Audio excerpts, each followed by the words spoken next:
to the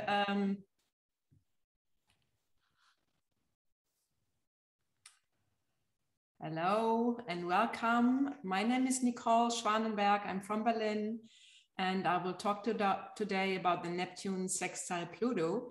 It's a very, very exciting sextile because it has been here for a long time, and in the next year it will be stronger and will do its last wave from 2026 till 2032, and then be still effective till 38. So, and this is about a difficult awakening of evolutionary consciousness towards human truth beyond hope. And of course, we know that we really live in extraordinary times, and we don't know this only since 2020. We know this before. We have known this before.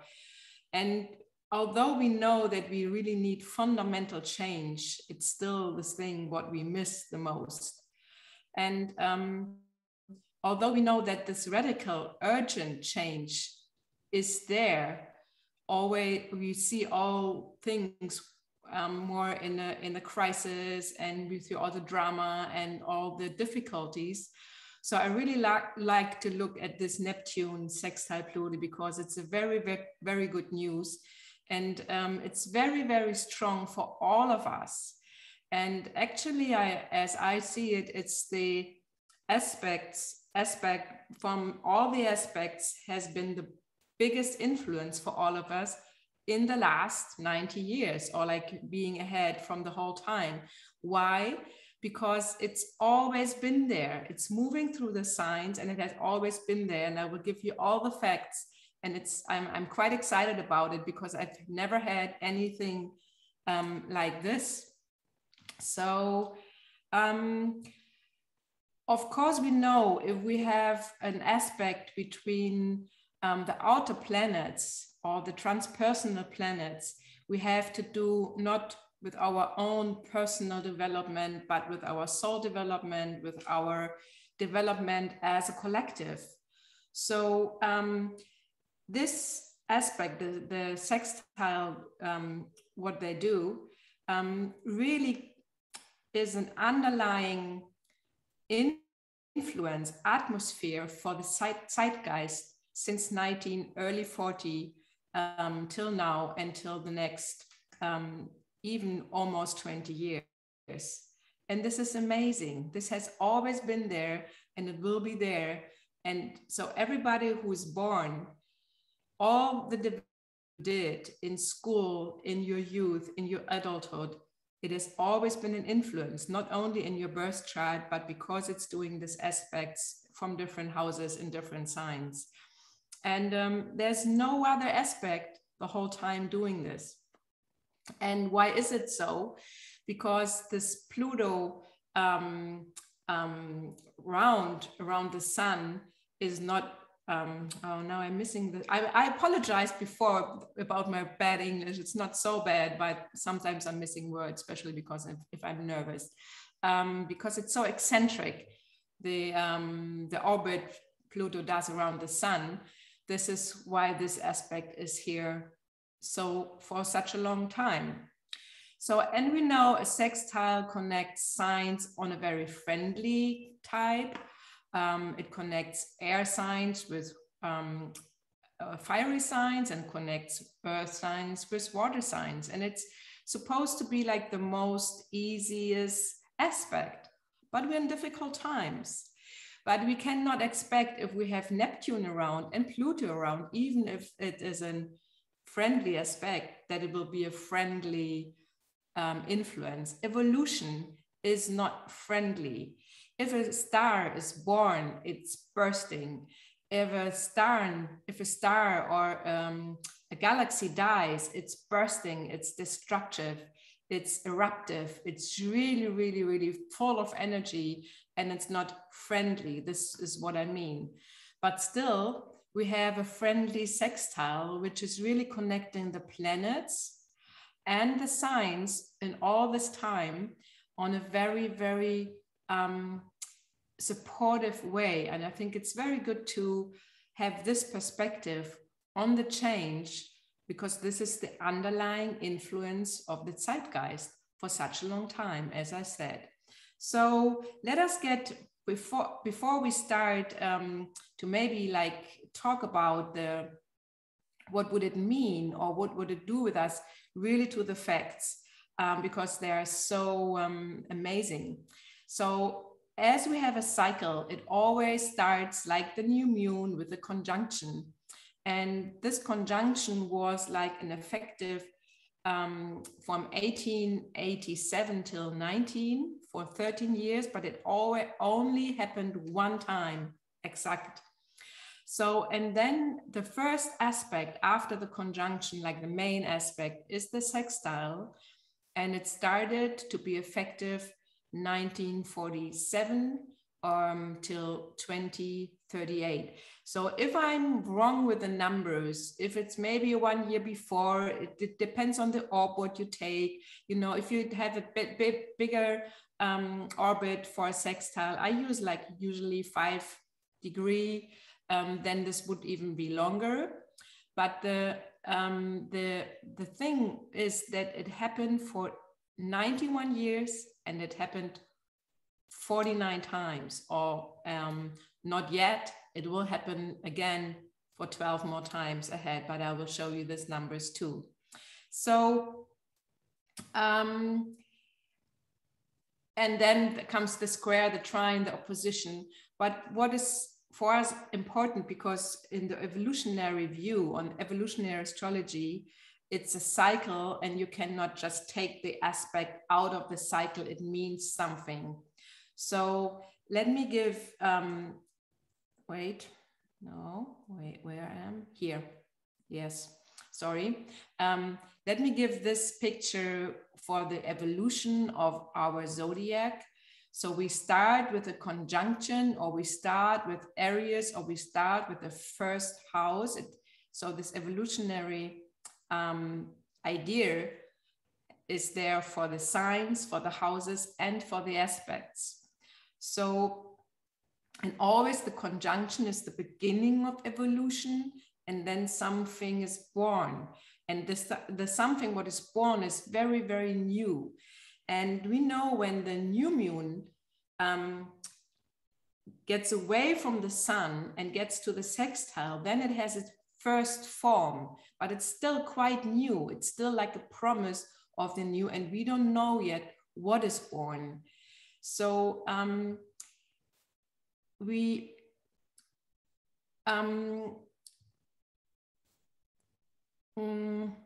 if we have this involution process, and we are with this Pluto, Neptune, sextile Pluto, we are in an evolutionary process. We are like in the spiral downwards. Before we evolve, we have to get involved. Before we go up, we have to go down.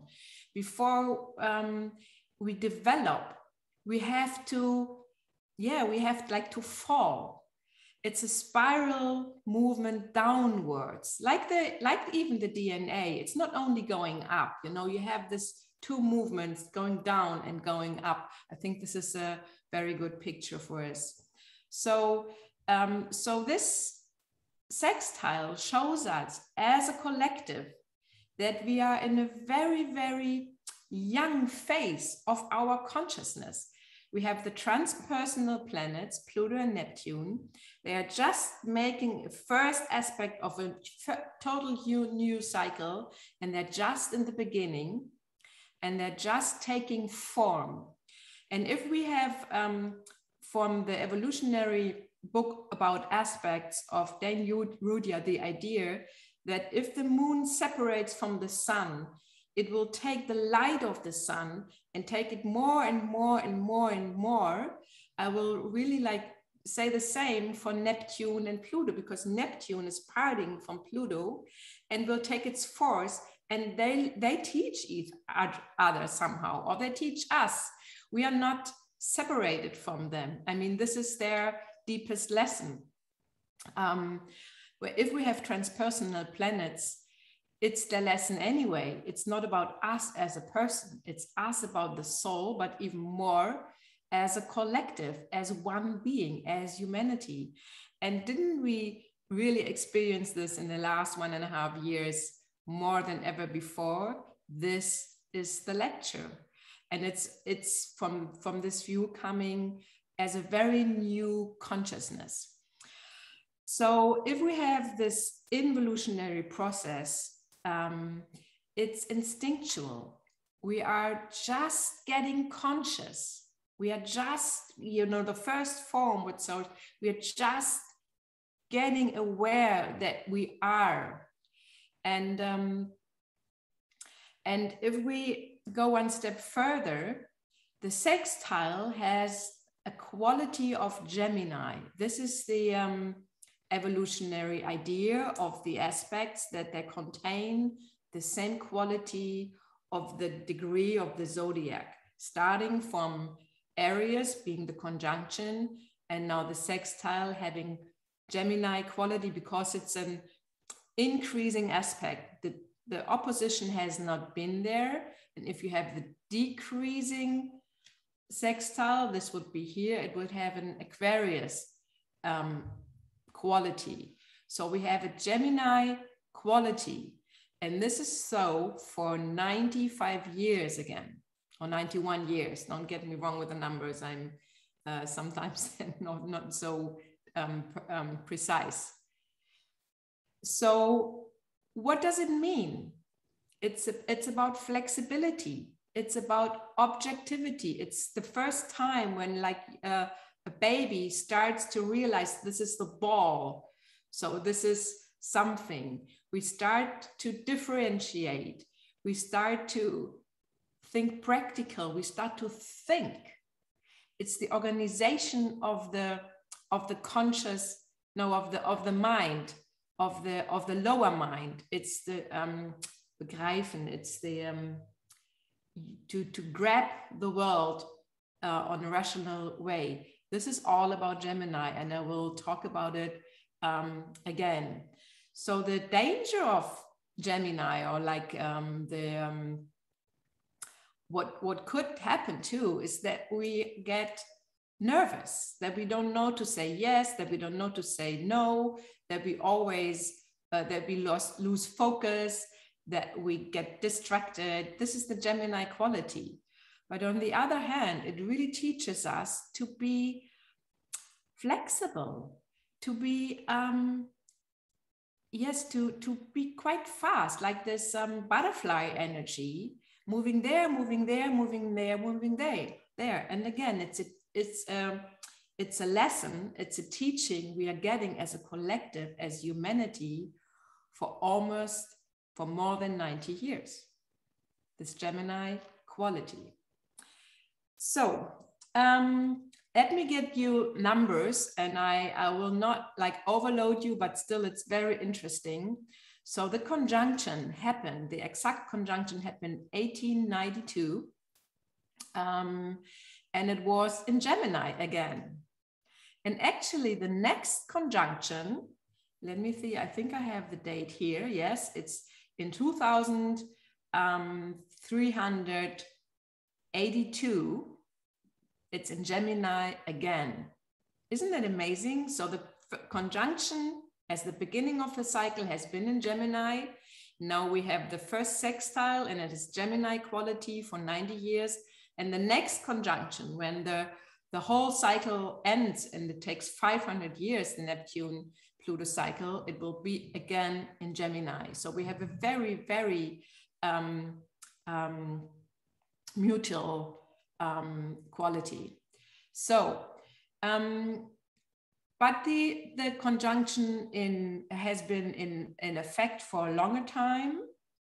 And you have the dates here. And then the sextile started some years after.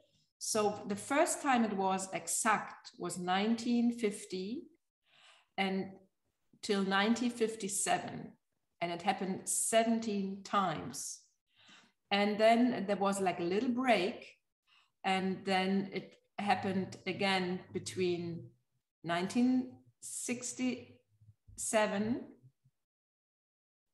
and 1968, and it happened 21 times, and I will show you exactly in what signs. And then there was like a little break, and then it started to come back, and this is why I'm talking about now, because it's getting stronger every year. So it started to come back about 2015, and it will stay till 2038, and it will be exact between 2026 and 2032. So 12 exact sextiles between Neptune and Pluto are lying ahead of us. And these are very good news, because we need support for change, don't we? And it's already there, and it has been there since the early 40s. And we know all the changes we made as humankind. There have been so much change in the last 100 years, and this is the underlying energy. So the first exact sextiles between the two transpersonal planets happened in Libra and Leo. So Neptune was in Libra, Pluto was in Leo. So this is a generation topic. And then it moved to Scorpio and Virgo. And it was not exact, but it has been there in an orb -1 degree in the late 50s and the early 60s. And it has been in an orb less than 2 degrees the whole 60s long. And we know that this has been a revolutionary time. Uranus was involved, but I cannot bring you all the details. I mean, to talk about this would be at least take some lessons. So maybe I do the next session again. So this is just an introduction. And then it moved on. And in the early 70s, it changed the sign again Neptune was then in Sagittarius and Pluto was in Libra. So again, another generation was born with this, but all the generations are living had this influence. And then it moved again, and then became the space where it was very, very active. And this was late 70s till the late 80s. The whole period, it has been less than, it has been there. It was less than 5 degrees the whole time. It has been there. And 21 times we had an exact sextile. This is amazing stuff. And was there in Sagittarius and Libra. And then it moved again and Neptune moved to Capricorn and Pluto moved to Scorpio. And then it was there less than 1 degree, less than 2 degrees. So it, the orbit went wider, and then it vanished for a while, like in the when we had the new century, when we had 2000 was the last time there, and then it took like a break. And then in now I see a mistake. I thought I said before 2015, but it already started in 2013, coming back, being in an orb less than 5 degrees. Already Neptune had changed to Pisces, Pluto has changed to Capricorn, and this is the moment we are in now. So let us bring us to 2021. It has been the closest in August, only 2 degrees apart.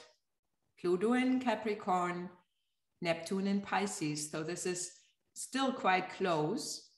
And in 2022, it will get stronger, it will get closer.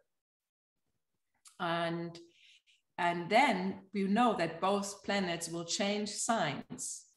So in 2025, it's almost exact. It's really missing some, some minutes, not even a degree apart, but still not exact. But the amazing thing here is that Neptune changed the sign to Aries and Pluto changed the sign to Aquarius. And here it will happen 12 times. So from 2026 till 2032, from 2026 till 2032, it will go on, Aries and Aquarius, and then it loses its orb again, but it's still there in 33, 34, 35 till 38, and then it's above, the orbit goes more bigger than 5. So I stopped calculating there. So this is what's coming up. And now after all the numbers, I will try to show you more on the picture where it moved. It started here in Neptune in Libra, Pluto in Leo. And then Neptune went to Scorpio, Pluto went to Virgo. And then Neptune went to Sagittarius, and Pluto went to Libra. And Neptune went to Capricorn, Pluto went to Scorpio, Neptune went to Aquarius, Pluto went to Sagittarius, Neptune went to Pisces, Pluto went to Capricorn. And we still have more to go. 12 times it will happen here in Aries and Aquarius. And this is amazing. There has only been 3 signs. This is Taurus, Gemini, and Cancer, where it has not been, or where it will not go. So this sextile is moving all around and really, really giving us support for the collective change, what we urgently need. And coming back to 2021, it has been here in effect from April till November, so it's still on, yeah, less than 3 orb, which is quite strong, I guess. And I just took here the yod in, because if you have the sextile, always check the yod figure. And this is do your research, check these years. You have the video, check the years. Where did it move in your chart? What happened? We always have to do the research. I mean, I cannot tell you what this would mean in like in a cookbook. Of course, we have the meanings of Neptune. Of course, we have the meanings of Pluto. But what it means, what we create out of it. What it means is that what happens to us, it's not enough to only look to mythology. Mythology was made by men for men. We are in this collective state that we have to understand totally new what these planets are about. We have like no idea how this whole thing works and what it means. We just can grab the idea. And so what I was really, really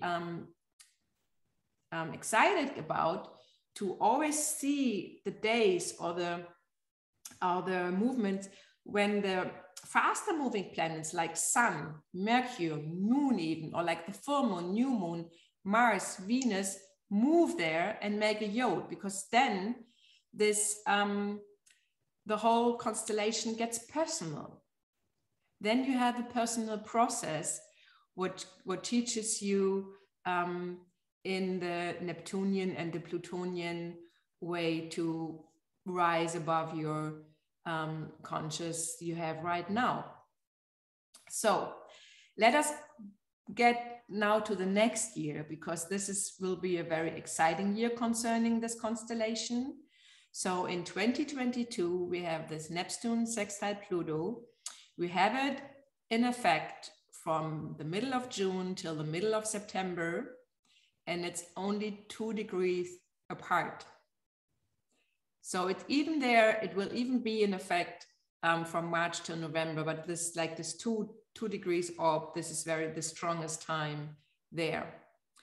And next year, we will have Jupiter in Pisces. So we have a conjunction between them, or this is a German word. I forgot to get the translation here in the sextile and the conjunction, but you know what it is. So it will be here on 12th April 22 between Neptune and Jupiter in Pisces. And then, of course, we will have the sextile between Jupiter and Pluto. So the whole constellation between Neptune and Pluto will be joined by Jupiter, which will, of course, enhance it. It will, of course, make it even more water, more chaos, more feelings, more things we can't grasp, more happenings we don't know, but more luck too, and more expansion of our consciousness. We really, really have a big, big learning ahead next year about the constellation. It's a very important trigger if Jupiter moves in here. He does it only every like 12 years, being in a conjunction to either Pluto or Neptune, as you know. So this is, I just had the date here. I put the date, the 21st of April, when the conjunction between Jupiter and Neptune is on the point. And I think it's quite amazing because we have the knots even involved and Pluto in the sextile. So this is like a really watery energy, although the moon knots, the nodes tell us to ground ourselves, which is almost not possible because we have Taurus. We have Uranus in Taurus, so grounding is a very big topic here, but this is the teaching in all the chaos and all the transformation and all this movement, that we stay grounded and that we focus on our own inner security. Okay, good. I think this is about all the numbers. And now, I love the picture. It was given to me for this talk, and I think it really grasped the constellation in a very good way. Because we have the sextile energy here, but we have something else, that we are on this threshold to a new age, but that we are on the end of the old age, and we don't really know where to go. And this is the teaching of Neptune and Pluto. We don't really know. It's beyond what we can know. Otherwise, it would not be transpersonal. And if you look back like 20 years ago, you thought you know everything, right? And you changed. I mean, look back all this life, how deep your consciousness changed already. How many things you know now, or how many things you had to let go and you thought you know. And now, actually, at this certain point, we know that we don't know. We have no idea where this time will bring us. We don't know how post-corona will look. We don't know even when it will be there, whether it will be there. We don't know. I mean, it's true for every time, this that we don't know, but this intensity is just very, very strong in these days. So what I like on this picture too, that it shows the light in the solar plexus. It's like this humanity who comes from this very instinctive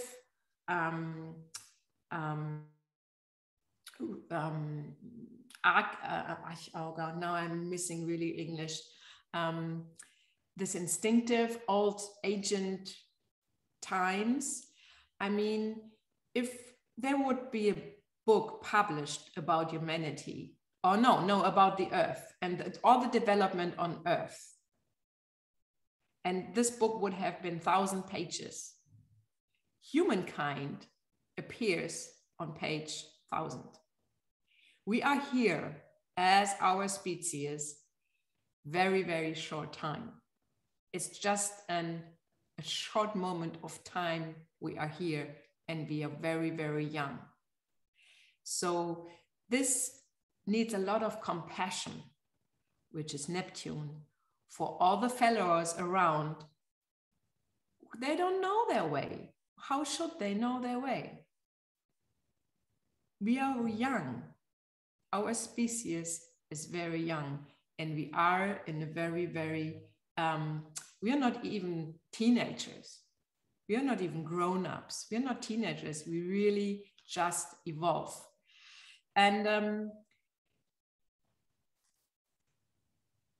so the time we are in, having Neptune and Pluto meeting this way, it's like this touch of gods or touch of lords, getting this Gemini quality on us to be so flexible on what we see, not to judge. This is the sextile energy. And I think this happened in the last 1.5 years quite much. We had to learn that other people have other opinions. And of course, this we learn from school on or even earlier, but because we have it now in families, all the separation, and we have it in our friendships, and we have it in society, and we have it all over. They are so strong, explosive, and separating energies, but this underlying conscious development that we have to adjust and that we start a new thinking. We are in a very, very, very big revolutionary process, and still the revolution starts in our brain. So if we talk about Pluto and if we talk about Neptune, we cannot put the signs off therein. If we talk about Pluto in Capricorn, of course, we have to talk about Saturn.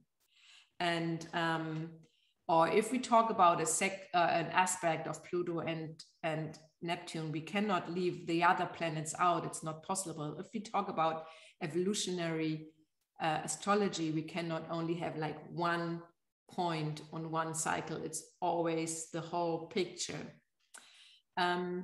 So what is, of course, very strong in this time is the influence of Saturn and our separated consciousness, because what we are taught is to rise above a new consciousness. And I mean, there's all this topic about the new age, the Aquarian age, and all this hope about awakening. And there have been so many people who told that it's only need 64,000 people and then everybody is awake. And so there have been so many projections on 2012 and of the new age and the new time. And what we see is something totally different. But it doesn't mean that it's not there. It's just that our projections on these, our hopes and our illusions have been there. And this is again Neptune. So to accept things how they are is, I think, one of the masterpieces of Saturn to really gain freedom in ourselves, is to take responsibility for the situation we are in. There's nobody to blame. And this is the lecture. Why I'm talking now about Saturn, because to reach a higher consciousness from Neptune and Pluto, we always have to concentrate on Saturn too, because this is our borderline as human being. And even if we are in a meditative awakened state, or if we grow and we understand more, we always have to go back to our person. We always have to go back to our body, and we always make a next concept out of it. And this next concept, the next structure, will be taken away from us, because this is grow. We always grow, and it has no end, like our universe. So this time we meet our limits. And with Pluto and Saturn in Capricorn, especially in the last degrees, so especially in the next now 2 years till it moves to Aquarius, it will get even stronger. This is what it always happens. So your limits, either it's karmic, moral, cultural, religious, spiritual, intellectual, social, physical, legal. We have to cope with our limits, and we have somehow to rise above but this is with acceptance, and I will talk about acceptance and Chiron, which joins here too shortly.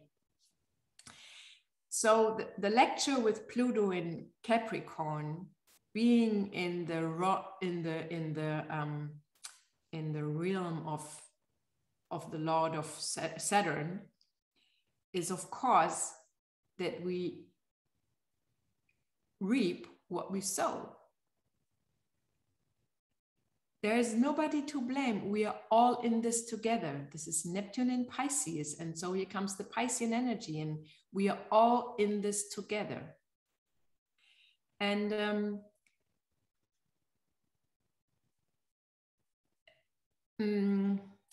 let me see what's here.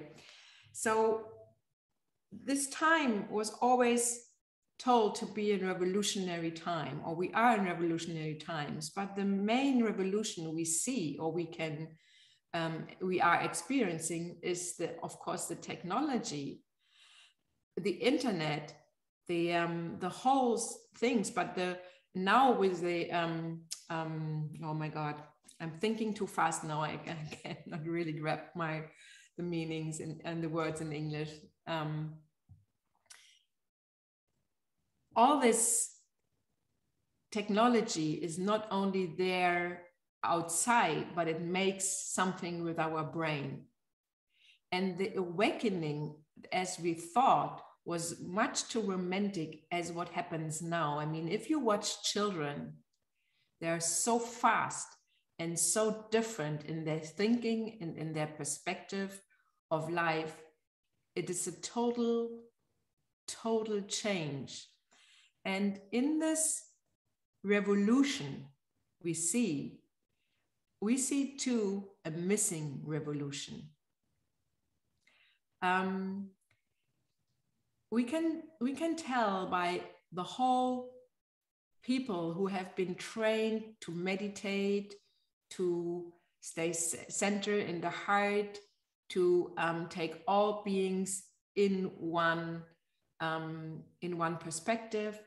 That's especially here, the separation or the processes are going quite deep. So we get on our limits. I hope you get my point. There was so much hope on this time, and what we experience is the truth of humanity, and it needs our love and our heart. But our heart doesn't mean to like everything, to like everybody. It means something totally else. It's more about acceptance. So the whole time shift as will of course make something else with our nervous system. Medicine will change, everything will change.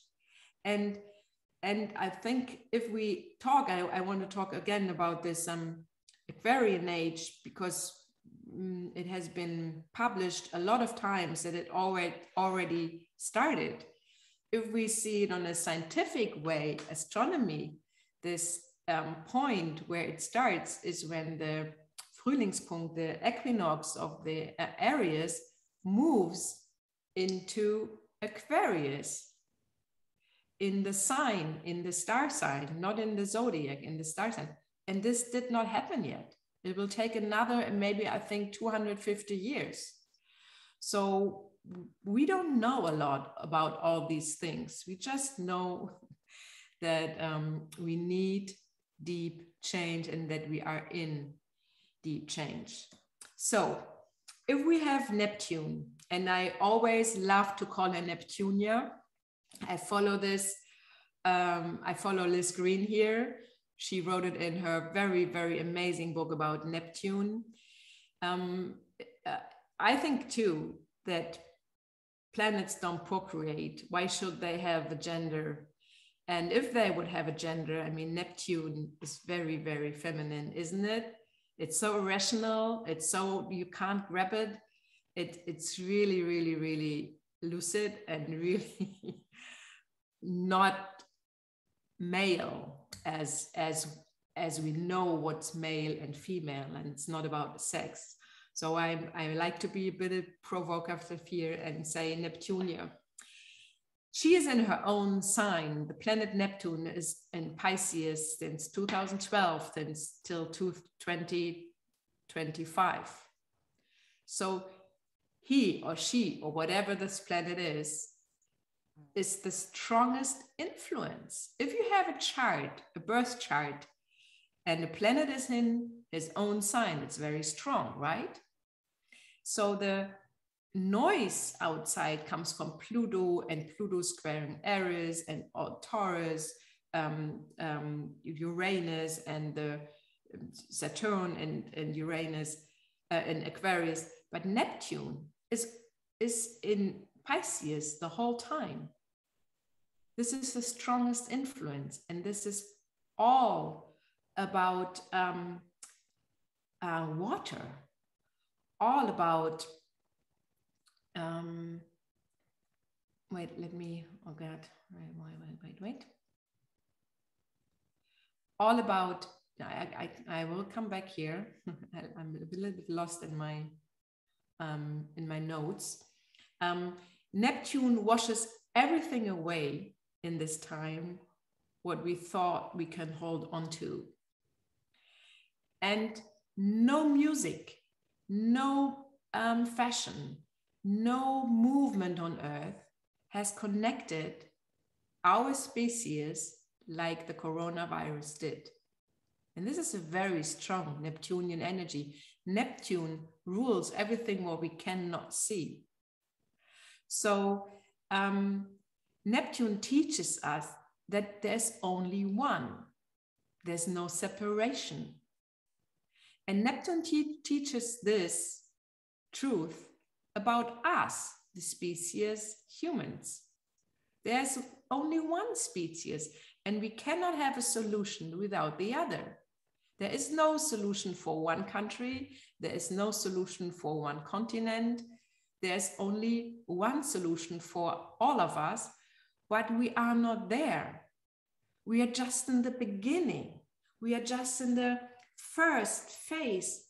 Neptune separated from Pluto a very, very short time. For us, it seems to be a long period because the conjunction was there in 1892. And now the sextile is there from 1950 till 2038. But we are in the beginning to realize that we are only one. So we need trust. This is Neptunian, right? Deep, unconditional trust in the process. And when we have Pluto in Capricorn, as I said before, we cannot leave Saturn out. Incarnation. And Pluto, of course, will lead us to our deepest truth. And it's that everything what is coming up will die. It's the live and die, stirb und werde. It's Goethe's Faust.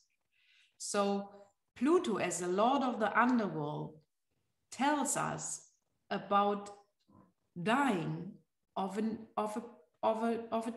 age, of the whole time, of patriarchy. And it cannot be friendly. It cannot be easy. How could it be? It needs our heart to accept that we are torn apart. This is the process.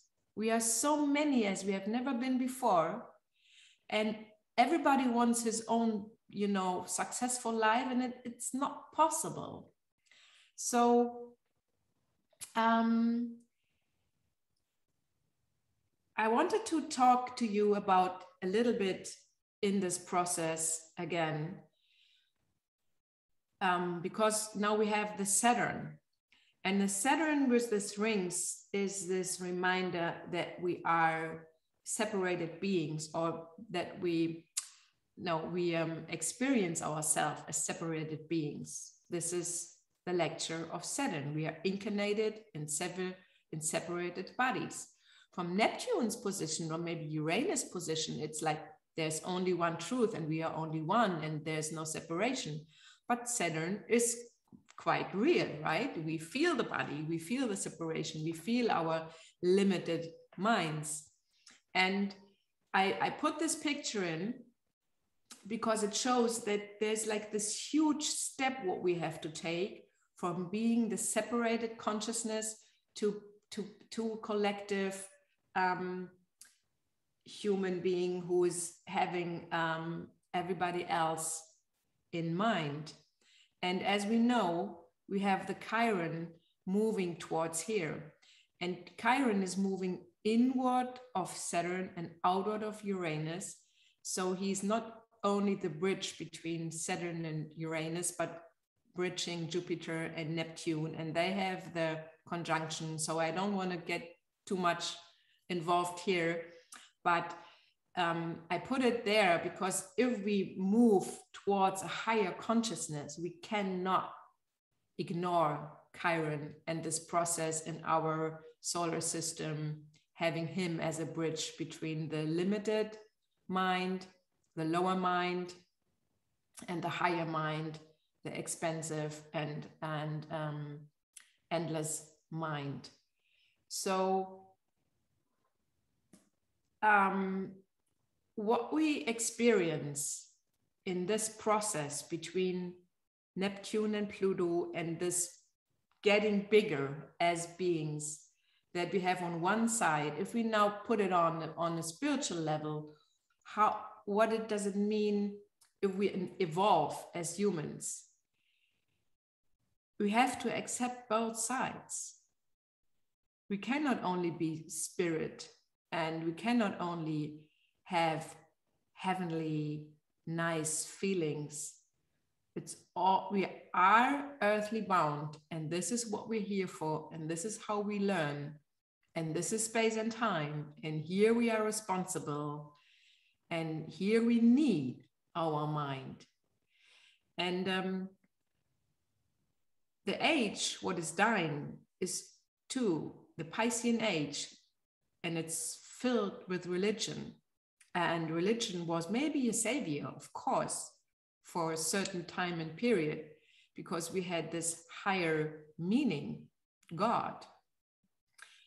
But we lost religion as a stabilize our society. So we need a new spiritual paradigm. And this is what I'm talking about, the missing revolution. And this is what we do have to create. And this is what's happening with the sextile, it's a connection between these two worlds.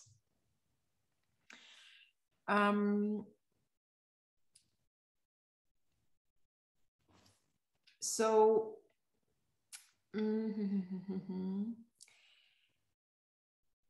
we, in this process, of course, might not like what we experience.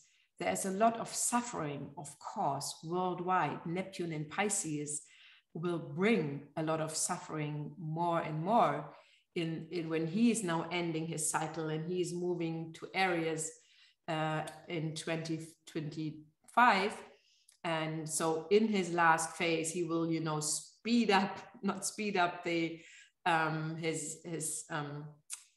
his movement, but like the energy gets stronger, and then the conjunction with Jupiter next year. So what we really have to understand that we will not like what we see, and that it needs this higher process to evolve.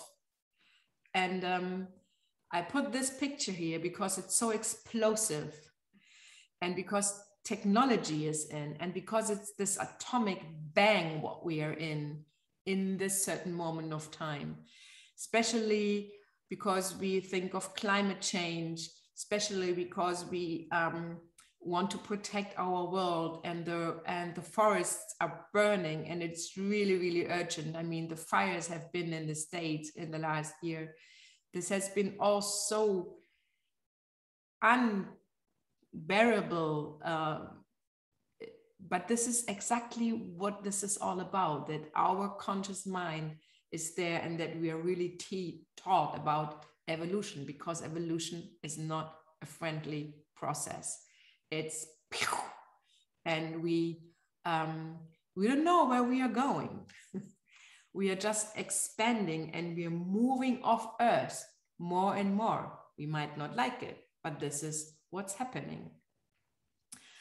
So I would repeat that we are the missing revolution, that we have to create in our own mind what is needed, and that there's no esoteric, nice, red, rosa, pink time age coming, saving us.